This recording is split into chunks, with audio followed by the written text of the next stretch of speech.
I know processed foods get a freaking bad rap in the fitness industry and when it comes to losing weight and looking after your health. And don't get me wrong, like if your diet is 80% processed foods and only 20% of it is a few freaking veggies here or there and a little bit of protein, then there's going to be a problem. It's going to impact your weight loss, but also your health. But here's my two bobs. I don't think processed food is bad when you have it in moderation and you can find that balance between the two. And what I mean by that is if 80% of your diet is, lean proteins and fruits and vegetables and carbs, and that other 20%, does consist of foods that are a bit higher in fat and sugar, I don't see that there's anything wrong with that because ultimately, if we're going to be realistic, no one is going to cut out sugar or those high processed foods for the rest of their life. And this is the issue when it comes to women trying to lose weight. They want to see these results quick, right? So what they'll do is they'll follow these type of diets that ask them to do things that if they really thought about it, they know for a fucking fact that they won't be sticking to that for the rest of their life. And the thing is, you don't have to choose between the two. Of course, the more healthy food and proteins and fruits and veg you get in, the better to support your health. But it doesn't mean that you have to cut out all processed foods. I myself love a takeaway. I love ready meals. I love Haribos. Like I 100% eat sugar and fat. And yet I'm still looking after my body. I'm still feeling in fucking, great health, etc. I do not need to cut out those things in order to support my health and in order to feel good about myself.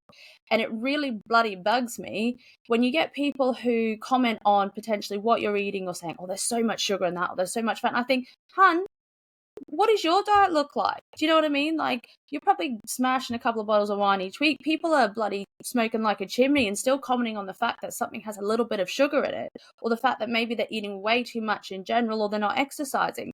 And I just think there are bigger fish to fry than getting caught up on how much sugar or how much fat is in something if it's not something that you eat every day.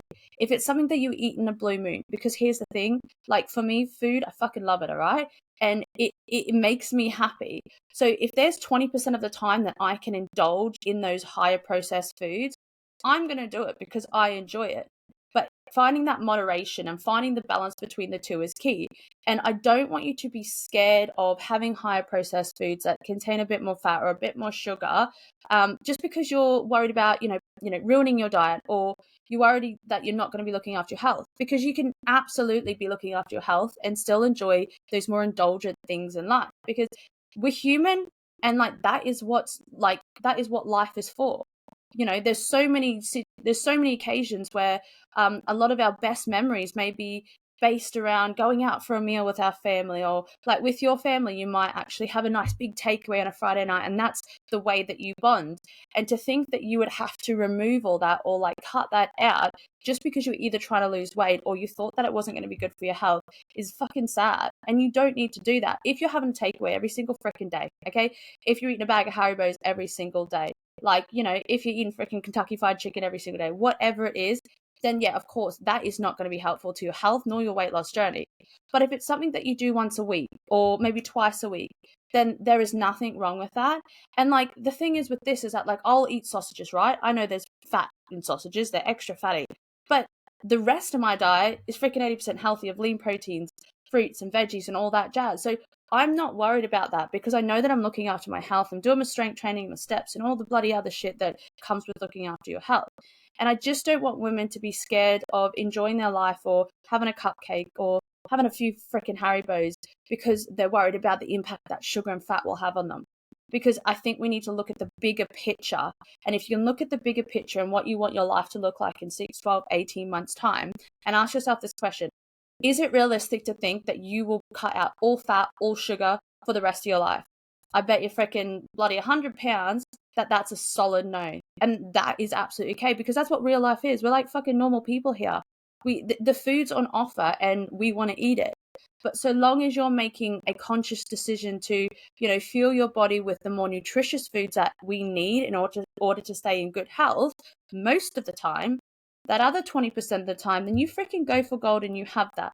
I know this sounds weird coming from a coach whose job is to help women lose weight and create a healthy diet, but my approach is realistic and fucking simple because that's what the women that I help need. They don't need me telling them what they can and can't eat to cut out sugar, to cut out alcohol, because it's fucking unrealistic. No one wants to do that.